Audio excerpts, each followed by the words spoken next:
पंकजा मुंडेंना काँग्रेसमध्ये या म्हणण्याला काही अर्थ नाही.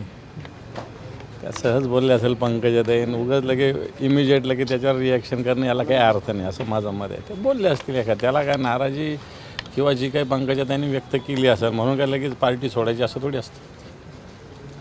धनंजय मुंडेंचे वक्तव्य समोर आले, गलितची राजकारणात राहावं की न राहावं, महापुरुषांचे विचार आमच्या पाठीशी आहेत. धनंजय मुंडे महापुरुषांचे कोणते विचार त्यांच्या पाठीशी आहे? मुडदे पाडणं दिवसा ढवळ्या, कोणत्या महापुरुषांचे विचार यांच्या मागे?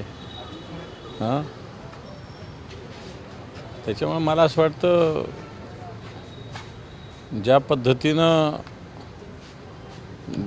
जे तुम्ही पेरलेलं आहे ते उगवलेलं आहे असंच म्हणता येईल ना. दिल्लीचे जंतर मंतरवर आंदोलन झालं, त्यावर संघाचे सरसंघचालक अतुल लिमये असं म्हणतात की ते देशविरोधी आंदोलन आहे, संविधान विरोधी आंदोलन आहे. जाहीर करतात देशविरोधी काय? पेपर नीटचा पेपर फुटला, ज्या मंत्र्यालयात फुटला त्या मंत्र्याचा राजीनामा मागणं देशविरोधी आहे का? हां, आणि तुम्ही रोज देश तोडायची भाषा करता, हिंदू करता, मुसलमान करता, राम मंदिराचे पैसे चोरता, त्याच्या नावाखाली निरपराध लोकांना मारता. हा काय फार देशप्रेम आहे काय? हां, त्याच्यामुळे मला असं वाटतं हा कोणता देशद्रोह आहे? म्हणजे विद्यार्थ्यांनी आंदोलन करणं देशद्रोह आहे? यांची ही नीती आहे की असं आंदोलन बदनाम करणं, पण यांच्या पायाखालची वाळू सरकलेली आहे. आपण मग अभिजित दिपकेंच्या वडिलांच्या संपत्तीची चौकशी मागणी करण्यात आली.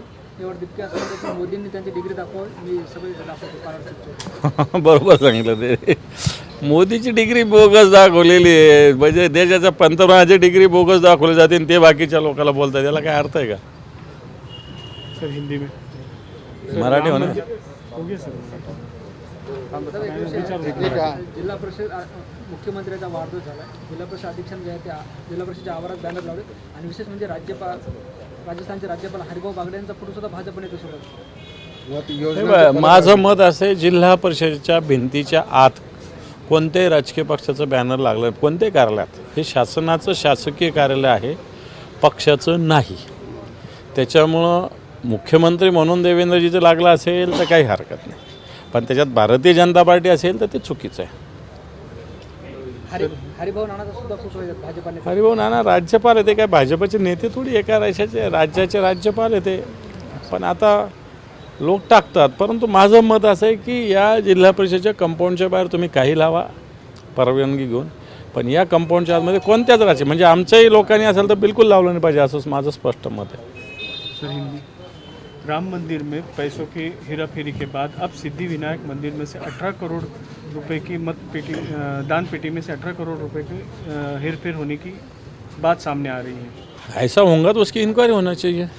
और सर अभिजीत दिपके के परिवार से मिलने के लिए शिवसेना के 2 नेता गए थे और युति में उसके रिगार्डिंग कुछ ठीक नहीं लग रहा है, आपस में ही चर्चा चालू है इनमें. मुझे नहीं पता कौन गया था, ये भी नहीं पूछे, गया और युति में क्या चालू ये भी मुझे नहीं पता. अभिजीत दिपके ने कहा है कि मैं अपने डॉक्यूमेंट्स वगैरह सब बताऊंगा, यहाँ तक मेरी डिग्री भी बताऊंगा, लेकिन शर्त ये है कि पहले पंतप्रधान नरेंद्र मोदी ने अपनी डिग्री बताना चाहिए. सही बात रखी उसने. अब जो देश का पंतप्रधान खुद की डिग्री है बोल के छुपा के रखता है, वो लोगों को क्या आह्वान कर सकता है.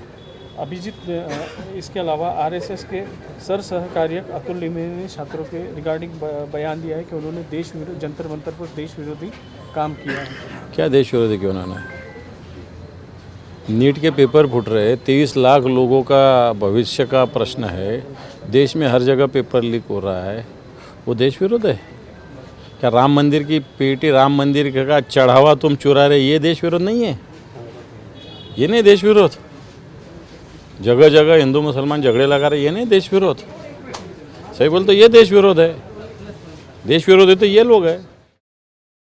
छत्रपती संभाजीनगर जिल्हा परिषदेवर भारतीय जनता पार्टीचा झेंडा नुकताच 3 ते 4 महिन्यापूर्वी या ठिकाणी फडकलेला आहे आणि म्हणून या राज्याचे सन्माननीय मुख्यमंत्री महोदय असतील, दोन्ही उपमुख्यमंत्री महोदय असतील, महाराष्ट्र शासनाच्या मार्फत लोक उपयोगी आणि त्यातल्या त्यात शेतकरी उपयोगी ज्या काही योजना आहेत त्या योजनेसाठी या ठिकाणी सरकारने मोठ्या प्रमाणामध्ये मदत केली आहे. नुकतीच 2 लाखापर्यंत जवळजवळ 36,521 कोटी रुपयाची कर्जमाफी आदरणीय महाराष्ट्र राज्याचे मुख्यमंत्री देवेंद्र फडणवीस साहेब यांनी या ठिकाणी केलेले आहेत आणि जिल्हा परिषद ही ग्रामीण भागामध्ये काम करणारी एक स्थानिक स्वराज्य संस्था आहेत. दैनंदिन या ठिकाणी छत्रपती संभाजीनगर जिल्ह्यातील वेगवेगळ्या तालुक्यातील अनेक गावातील लोक वेगवेगळ्या कामाच्या निमित्ताने या ठिकाणी येत असतात आणि म्हणून एवढी मोठी कर्जमाफी केल्याबद्दल आणि आदरणीय राज्याचे मुख्यमंत्री महोदयांचा वाढदिवस आहेत त्याचा बॅनर आम्ही या ठिकाणी लावला. त्यामध्ये काही गैर केलं असं कुठलाही या ठिकाणी नाही. पण ते राजस्थानचे राज्यपाल हरिभाऊ बागडे यांचा सुद्धा फोटो आहे, ते भाजप नेत्यासोबत फोटो दिसतो. काही अर्थ नाही. राज्यपाल महोदय असतील, सरकारी अधिकारी असतील, ते पण महाराष्ट्राचेच भूमिपुत्र आहेत, याच जिल्ह्याचे भूमिपुत्र आहेत, म्हणून त्यांचा फोटो आम्ही या ठिकाणी घेतला. त्यात कुठलाही गैर नाही. पण दोन्ही उपमुख्यमंत्री फोटो नाहीत त्यावर, शासकीय बॅनर दिसत नाही. नाही तर भारतीय जनता पार्टीचा मी या ठिकाणी जिल्हा परिषद अध्यक्ष आहे आणि म्हणून पक्षाचा प्रोटोकॉलप्रमाणे मी माझा छापलं आहे त्या ठिकाणी. तेच प्रश्न पुन्हा येतोय, शासकीय कार्यालयात खाती बॅनर लावले पाहिजे. नाही, अजिबात नाही, तसं काहीच नाही. शासकीय कार्यालय असेल हे सगळ्यांचं आहेत. वेगवेगळ्या पक्षांचे नेत्याचे वाढदिवस या ठिकाणी साजरे होतात. प्रत्येक पक्षाच्या नेत्याचे त्या विभागाचे मग आदरणीय वेगवेगळ्या पक्षाचे सभापती असतील, गटनेते असतील, ते त्यांच्या पद्धतीने या ठिकाणी बॅनर लावत असतात.